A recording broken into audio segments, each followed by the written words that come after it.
Hi, my name is Ryan Sutton. I'm currently assigned to Truck 25 C Shift, and I've been asked to talk today about a search tactic called Vent, Enter, Isolate, Search, or VEIS. This video is in preparation for the May-June training block. Hopefully we can use this video to get as much of the information out as we can before we get to the training block so we can spend more time doing hands-on training when we get there. So a lot of you are asking already, what's VEIS? What's it all about? VEIS is basically just a term used across the country by different fire departments to describe a tactic that we already use. Vent, Enter, Isolate, Search is when firefighters either create openings or break windows to gain access from an exterior position to carry out a primary search in an area of a structure with a high probability of potential victims. So typically we're breaking windows to gain access to bedrooms, which are the targeted areas at nighttime in residences for potential victims. The common radio terminology is just VES. That's just to simplify our radio communications. So you'll hear both VEIS and VES used interchangeably. It is usually performed without the protection of a hose line and away from the initial area of fire attack. So we're sending in our regular search teams, usually in the front door, in coordination with the fire attack line, and if we have a targeted area, we've got other information that maybe somebody's up in a bedroom somewhere, then we send somebody in a secondary route through the window. All right, let's talk quickly about modes of operation. Our truck crews have a few different options when we pull up on scene. We have to quickly determine what our priorities are going to be on any specific incident. Some of our options are to be either split, all in, or all out. This is kind of new terminology to the Fire Bureau, but if we start implementing it, it can help ease our radio communications and cut out some of the radio traffic that we have on scene. If we split, we can split with 2 in to search and 2 to the roof to ventilate. We could also split with 2 searching interior and 2 coordinating horizontal ventilation in VES. We could be all in with 2 searching upstairs and 2 searching downstairs. Or we could be all out going to the roof for vertical ventilation, and those are all dependent on the fire conditions and the building construction that we find when we arrive. We need to remember a risk versus benefit model. We will risk nothing for lives and property already lost. We will risk a little to protect savable property, and we will risk a lot to save savable lives. And this green area is what we're talking about with VES. 2011 NFPA residential fire facts, we had 3,005 fire deaths, and at 2,520 of those were in residential private dwellings. 17,500 fire injuries, and 13,910 of those were in private dwellings. That's 85% of all fire deaths occurred in the home, and that's why we're targeting bedrooms and homes, because that's where people are being found, and we have the best chance of making rescues in these areas. That's 1 civilian fire death every 208 minutes and 1 injury every 30 minutes. Now, we're not reinventing the wheel here. Portland firefighters have made numerous rescues through alternative entrances over the years. We just haven't called it VEIS before, and by implementing the terminology, hopefully we'll be able to be a lot more efficient and safe on the fire ground. VEIS training is an organized tactic that started on the East Coast in the late 70s and early 80s. And the success of this tactic in saving lives has fueled its rising popularity on the West Coast over the last 10 years. Many departments of all sizes, including our neighbors, already have had training on VEIS and implemented policy on the tactic. And we've had training on VEIS at the company level, but we don't have any policy implemented yet. That should be coming after the training block in May and June, hopefully. By training on this tactic and implementing policy with common terminology, we're able to coordinate and communicate more effectively. This makes our people more safe and increases our ability to save civilian lives. Some UL findings regarding VEIS, when they did this study on horizontal ventilation, they found that in all the experiments they did, temperatures at the floor in all rooms except the fire room were tenable prior to the estimated time of fire department arrival. So we've got spaces where people can be living in all rooms except for the fire room, and sometimes even in the fire room. When proper horizontal ventilation of the fire room was performed, all other rooms became tenable from 3 feet above the floor or higher. Even when adjacent rooms flashed over, all rooms with closed doors still remained tenable. And when uncontrolled vent openings were made in rooms other than the fire room, a flow path was created to the fire. Fire intensity increased and time to flashover decreased. So this illustrates the importance of controlling our flow paths that we're creating by making ventilation openings. We need to ventilate as close to the fire as possible, which we know, but if we vent away from the fire, we're going to make things worse. And then here's the link to the study on the impact of horizontal ventilation at the UL website. So when can VEIS be beneficial? Single-family residences, multifamily residences, and apartment buildings. Realize we're talking about residential structures here. This is where our highest potential for civilian rescues is. Commercial buildings, during the day, people are awake, they don't tend to get trapped, and at night they're closed, so there's not usually people in there. Typically commercial buildings, we are bringing the only life hazard to the party. VEIS can also be beneficial when there's fire between the fire attack entry point and potential victims, causing a possible delay for the initial search teams to reach these areas. So if we look at the picture, we've got heavy fire involvement in looks like the living spaces and the front door, and you can see that the fire is between the fire attack entry point and the bedrooms up on the right where potential victims may be. So depending on the information that we're getting on scene or the time of day, if it's the middle of the night and we're expecting people to be in bed in the bedrooms, VES could be a good tactic to go in and get those folks, since it's going to take a while to knock down that body of fire. Can also be beneficial when we've got first floor fires with bedrooms upstairs, and finding the stairs can cause a delay. A lot of times we'll have a lot of smoke, heavy dark smoke on the first floor, and the interior crews are giving us reports that they're having trouble finding the stairs. So we can just skip the stairs and enter in through the window if we have a credible report that somebody's up there. In this picture you can see this is just a side note, but we've got a firefighter doing horizontal ventilation, and it looks like he's got the appropriate place. He's ventilated in the fire room, but we also, to have a coordinated horizontal ventilation, we need to make sure that we're communicating with interior crews, and we need those interior crews with charged hose lines ready to make an attack on that fire when we take those windows.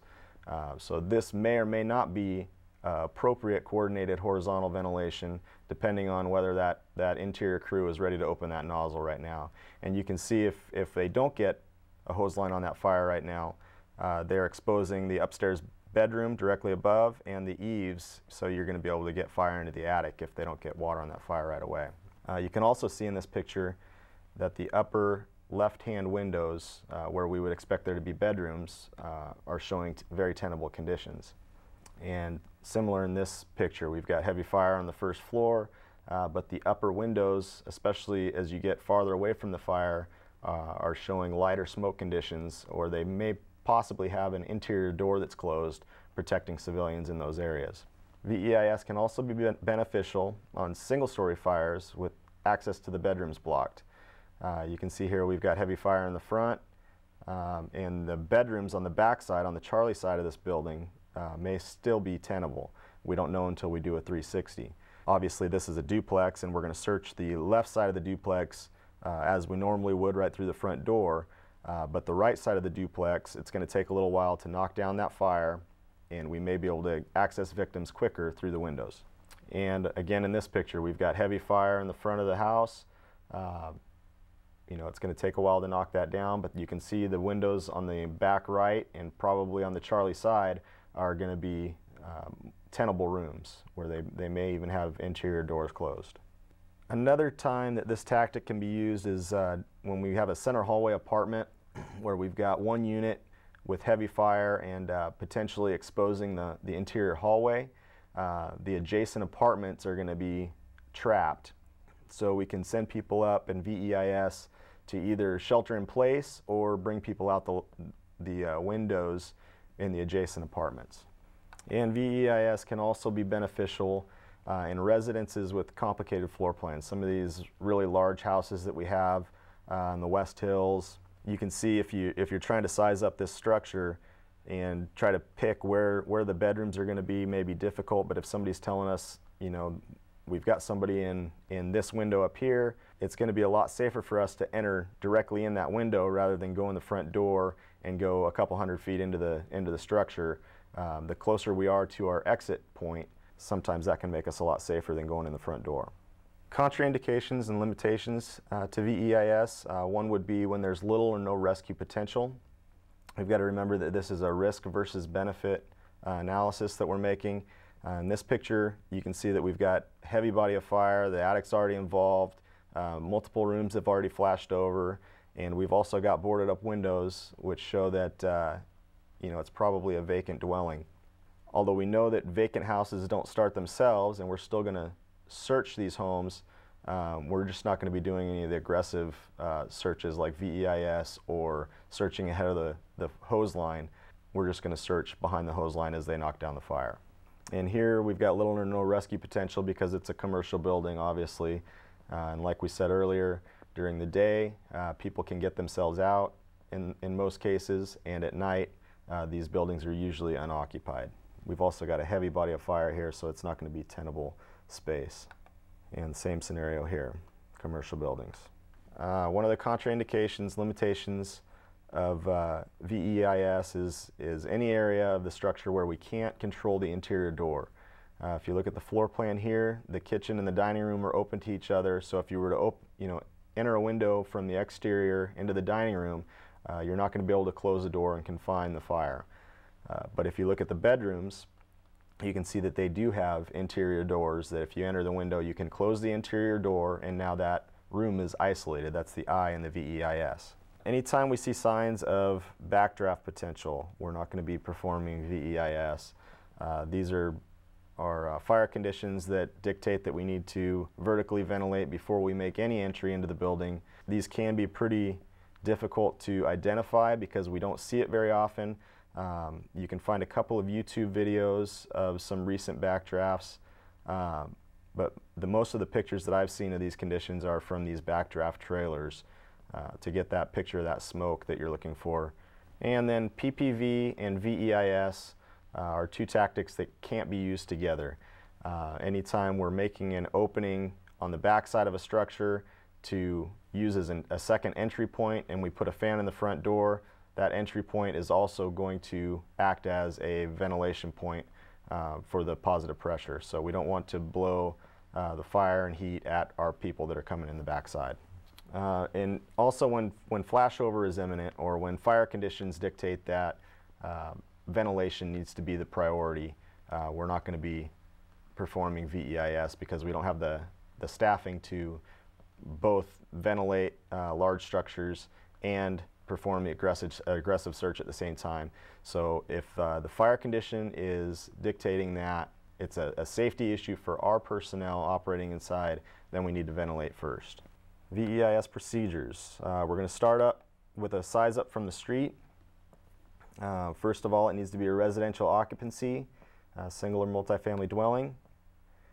And we're going to have a confirmed rescue or a high rescue potential based on the time of day or night, vehicles in the driveway, partially torn blinds or curtains, handprints in the smoke-stained glass, windows that are broken, not by fire, and reports from bystanders, which is probably one of the most important pieces of information we can get. The fire also needs to be potentially between the attack line and the victims. If the fire is on the back side of the structure and we're able to search everybody going in the same entry point and make it to those bedrooms, then that's still the tactic that we're going to use. However, if the fire is between the attack line and the victims, then we may need to find alternate means of entry. And anytime there may be a delay for interior crews to reach the victims. And our last size up point is that fire conditions do not call for vertical ventilation first. Some questions to ask bystanders when we're performing our size up. Number one, do you live here? A lot of times we'll have folks that seem like they have a whole lot of information, but they don't even know the people that live there or whether they're out. but they'll still be telling you that everybody's out. So you need to confirm whether they live there or not. Is there anyone in the building? How many are in the building and how old are they? How old the victims may be can help us determine what areas we're targeting once we get into the structure. Is your baby a pet or a child? A lot of folks will call their pets a baby. Where are the stairs? Where is the fire? And then give them direction. Show me where they are and how to get to them. You can grab people and have them come around to the Charlie side and actually point to the areas where they think that people are at. And we're going to continue asking them questions as we come around to try to get credible reports as we can.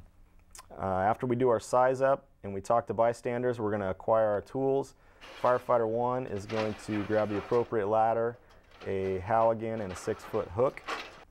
On 3 of our tiller trucks now, we have 20-foot extension ladders mounted to the outside of the truck. That'll make it easier so we don't have to guess what size ladder we need when we're going to the Charlie side. And even if we get to the Charlie side and we determine we're not going to VEIS, we can still throw ladders to those windows for egress of firefighters, and we have those ladders up there in the early stages of the fire when we potentially will need them. Firefighter 2 is going to grab a thermal imaging camera, a light, and another tool of choice. A lot of times they'll grab a second ladder. Once we get to the Charlie side, we may determine that we still need to go to the roof first. If we have both our extension ladder and our roof ladder ready to go, that'll expedite us getting to the roof. So Firefighter 1 responsibilities. We'll go through each of these individually, but we're going to do our 360-degree size up. We're going to ladder the entry point. We're going to take the glass, let it blow, which is just give it a few seconds to see how our ventilation opening is going to react to the new, or how the fire is going to react to the new ventilation opening. We're going to make our final go or no-go decision. Then we'll sweep and sound the floor, make our entry, isolate the room by closing the door, search the room, and exit. So on our 360-degree size up, we're going to be reading fire and smoke conditions. Where's the fire in relation to the attack crew and potential victims? Determine if coordinated horizontal ventilation will be appropriate or beneficial first. What we can be doing is, if we can identify the fire room, one firefighter can be setting up for the VEIS while the other stands by at the horizontal ventilation opening and coordinates with the interior crews when it's appropriate to take that opening, and then we can perform VEIS as they make the fire attack. And we want to identify our VEIS entry point. We're looking for the closest tenable space to the fire first, and then we work away from that. If we determine that a space is untenable, we move on to the next one. Okay, rescue profile. There will be a new attachment or a new section in the new Search OG that talks about rescue profile, and Chief Buckner has broken that down into 3 different categories. One would be no rescue, where we have reports that everybody's out, or there is a fire condition that nobody could be living in. The next would be a possible rescue, which is generally where we operate in now. You know, we search every building. We consider every building to be occupied until we prove that it's not, but we maybe don't have confirmed reports of somebody in there. And then there's a confirmed rescue where we do have reports of people in there, and we have credible information that we may even know where they're at. So as we're reading these rooms, trying to determine where we're going to make our VEIS entry point, obviously if the room is on fire, it's untenable. If we have a dark smoke condition, tenability can't always be known until the glass is taken. If we have dark, heavy, boiling smoke coming out at a high velocity, or black fire as they say in the reading smoke classes, that is also an untenable atmosphere. That black fire is actually doing as much structural damage to the building as the fire would be, and it's going to be flashing over very quickly.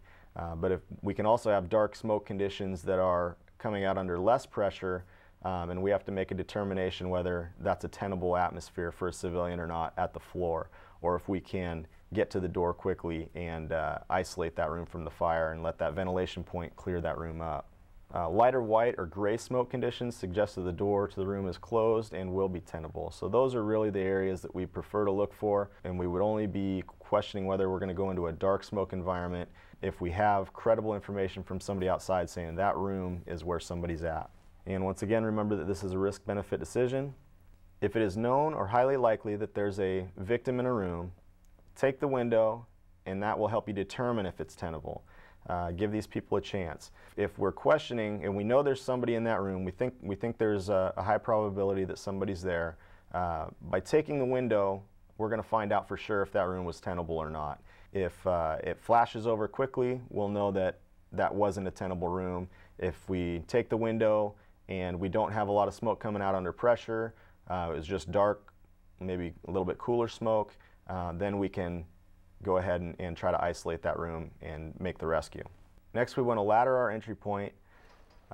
We want to ladder below the sill in most cases if we have good footing for the ladder. This enables us to use the window as an egress point, both for firefighters and for civilians. Any protrusion of that tip of the ladder into the window sill, even just a couple inches, really makes it more difficult to get somebody out or to get out in a hurry if we need to. If we have too long of a ladder and we don't have footing and we have a roof ladder, we can use the roof hooks in the window to hook on the windowsill. However, if we use this tactic, we want to make sure that we're masking up before we throw the ladder, because when we throw that ladder, we're going to create a ventilation opening, and we want to limit the time from when we create the opening to when we're entering the window.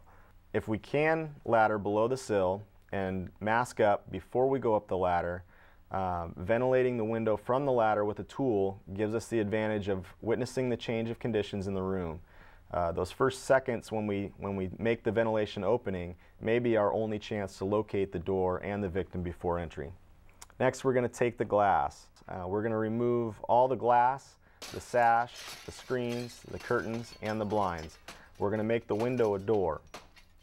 We may need to use this opening for a rapid egress if conditions deteriorate once we get into the room. So we don't want to have any glass above us that can come down and cut us as we're coming back through.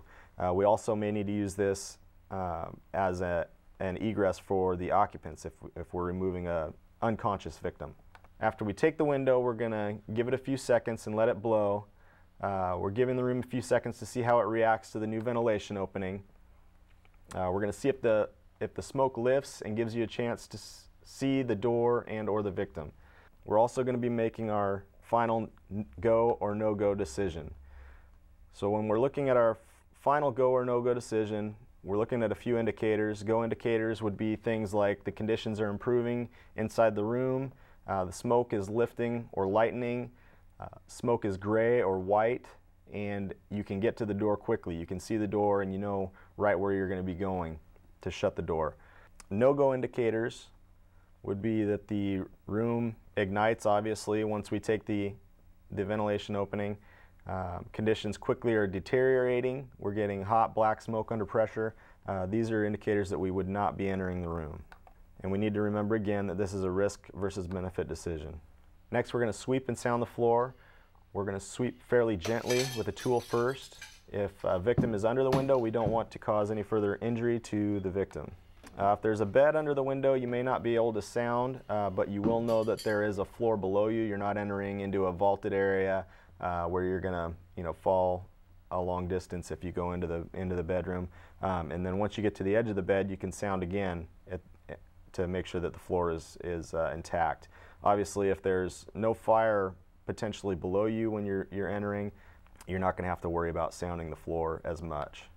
And when we make our entry, there are two preferred methods for this. The first is the leg over entry.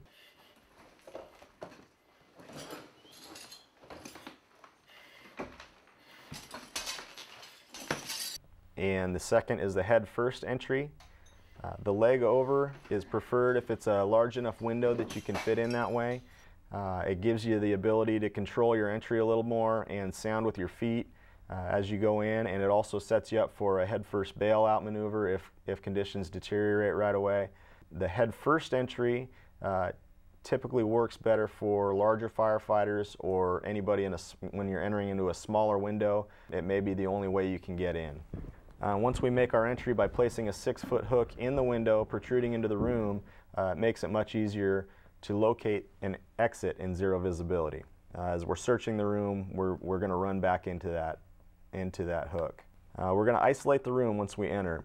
Our first priority upon entry is the door, not the victim. Even if we have a victim right there, we're still going to try to go isolate the room and buy ourselves a little bit of time to extricate the victim. In most bedrooms, the door is located directly across the room for ventilation purposes. So when they open the interior door and they open a window, they get some good cross ventilation. If the window is in a corner of the room, the door is usually located diagonally across the room.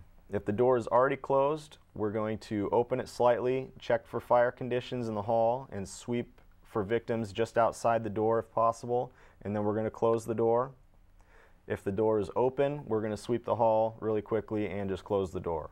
Closing the door stops the window from becoming a flow path for the fire. What we know now from some of the studies that have been done is that anytime we're operating in that flow path, we're in a hazardous spot. If the room cannot be isolated quickly, we're going to reevaluate our conditions and exit immediately if necessary. We're constantly doing that risk versus benefit analysis. If we enter the room and we're unable to isolate the room, we're unable to close the door because there's debris, or maybe there's just no door, maybe the door's been taken off for whatever reason, we need to immediately notify command with a safety advisory. Everybody working on the fire ground needs to know that we've got an uncontrolled ventilation opening in that area. Next, we're going to quickly search the room. We'll do a quick primary that is as thorough as possible given the conditions. This is a targeted search. Depending on the age of our victims that we're looking for, we may be able to locate them in different areas. The children are usually found in closets and under beds. Teenagers a lot of times find bathrooms as an area of refuge. They feel more comfortable there and spend a lot of time in those areas. And adults are often found in normal paths to an exit because they're trying to get out. As we're doing our search, we want to always keep visual and/or voice contact with our partner at the exit. That's going to be where firefighter 2 will be, and they will be keeping us oriented to our way out. When a victim is found, we're going to be prepared for a 2-person window rescue. At the end of this video, hopefully we'll be able to show the Denver method of extricating victims, both firefighters and civilians, out a window on a ladder. That's our plan A. Obviously, that's if we can't use the interior stairs to bring somebody down.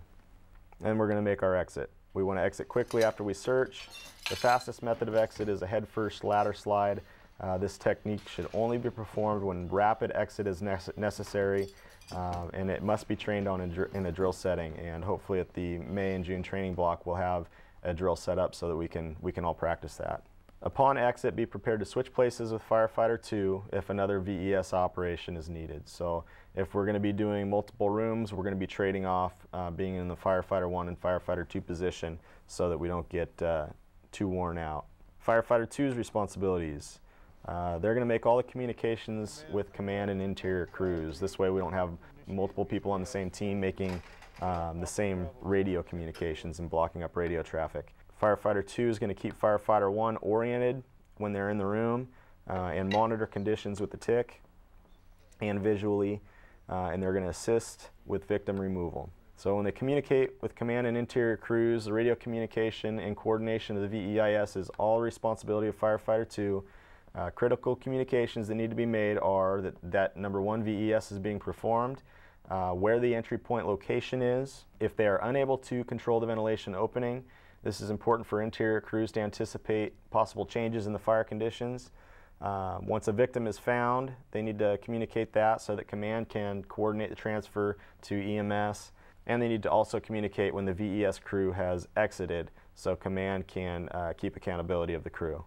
When keeping firefighter 1 oriented, we want to make sure that firefighter 2 is masking up before climbing the ladder.